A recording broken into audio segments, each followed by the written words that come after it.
Welcome back, rankers. I was reading this article this morning, searchenginewatch.com. Great journal about search engine stuff. Really good read. Anyway, this one particular article by Jason Demers says that Google Penguin tightens the noose on manipulative link profiles. There's been a new study out by an agency, I think it was in the US, might have been Canada, but basically saying that what they've seen is the Penguin algorithm update, which happened exactly 11 months ago today, actually, coming up to its 12-month anniversary next month. He has written this article saying that it looks like Penguin is getting stronger. We're getting a bigger, more musclier Penguin to stamp out basically spammy link building. I thought, well, that's interesting. We haven't actually seen terribly much in our own clients' rankings or profiles to indicate that. A few fluctuations, but nothing significant. So what he's saying is that when the new update of Penguin comes out, which apparently is imminent, according to Matt Cutts of Google, he's been alluding to it for some time, that it's going to be big, it's going to be nasty, SEOs aren't going to like it. I thought I'll go and do some checks on the most competitive phrase, or one of the most competitive phrases in Australia, which is, of course, credit cards. Now, back in November last year, I did a blog post and a show on this about deciphering your competitor's SEO strategy. We looked at a lot of backlinks from the top ranking sites for the phrases SEO. Now, phrases SEO. The phrase credit cards. And what we can see here, it's a bit blurry, I know, but bear with me. This is a number 3 result here, mozo.com.au. And they were, 3, 2, and they were getting a lot of traction. When I've gone to look for them today, they've disappeared. They're not in the top 10. Where they are, in fact, is number 20. No, further on than that. Oh, hang on. No, not there, not there. Oh, here we go. 20-something. 20, looks like they're about 25, something like that. Sorry, beg your pardon, 15. So, a significant drop from the top 1 or 2 spots. In fact, no, basically, bugger all traffic they would be getting from that phrase from now on. So I went and had a look at their backlinks using the tool that I've told you about before. Hello to everybody at Majestic SEO. And basically, there's a lot of backlinks to that site, mozo.com.au, from Fairfax, a large publisher here in Australia, from their sites. Now, that's because Mozo has the home loan calculator widgets and all those sorts of things across a lot of the Fairfax sites. So when you take those out, because I think to a large extent Google will be discounting a lot of those links because it's clearly labelled as advertisement, and a lot of the content is the same across that Fairfax group of sites. And we've got an export of that data, and we've got all these different sites here, and you can see here the different countries: Canada, United States, Singapore, Germany, Malaysia, all these different places.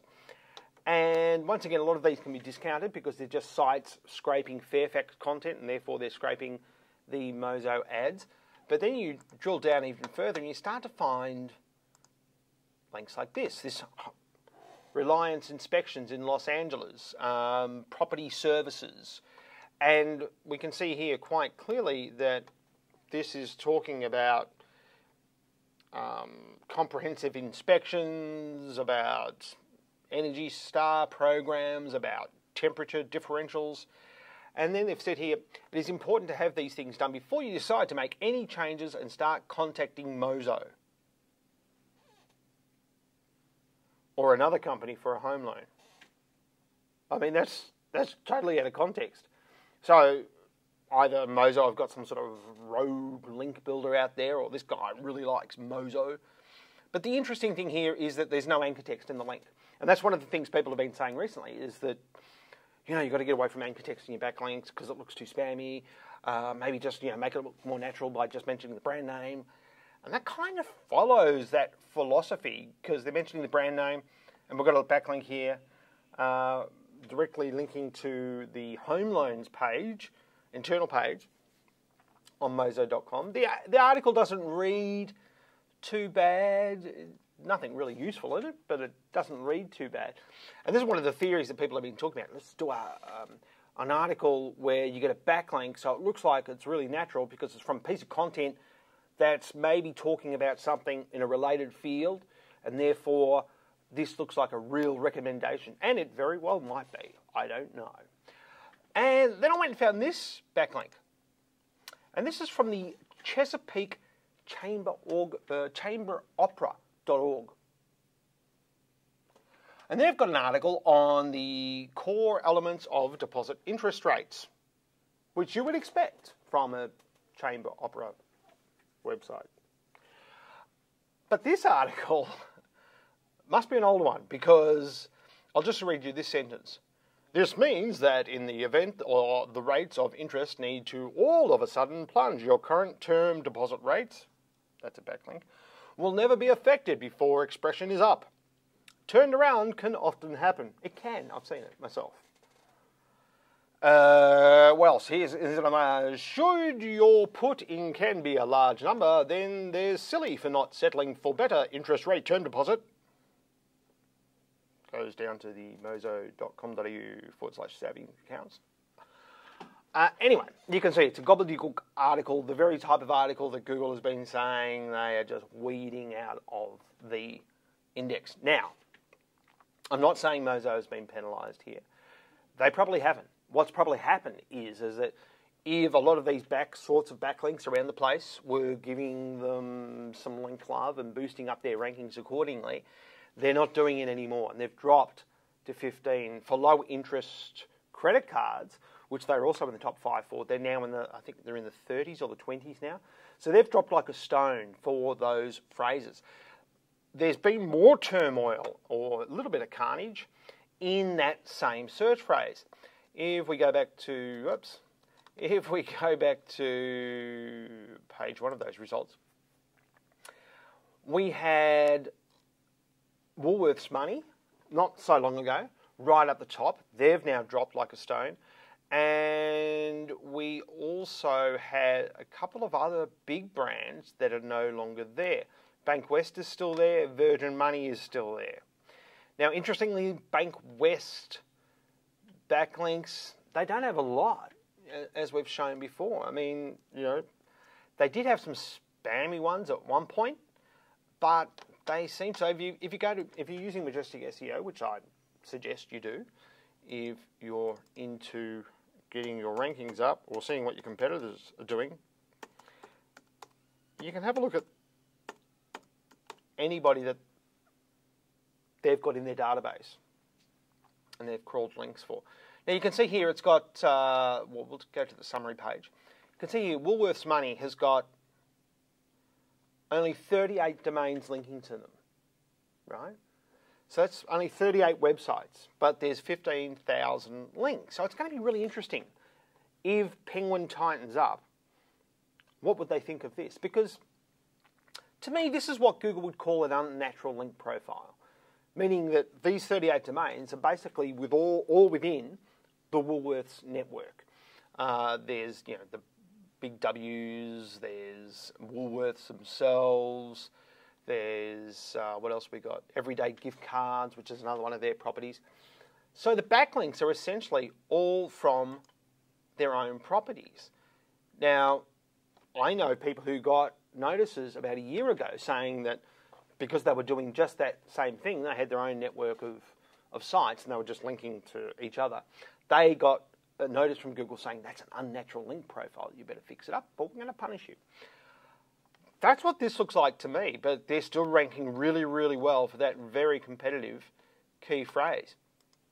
And the anchor text is all pretty much Woolworths Money. So it's the same phrase and not that many sites, 38 sites. So if you have a look at the referring domains, we'll get a better idea of what they are.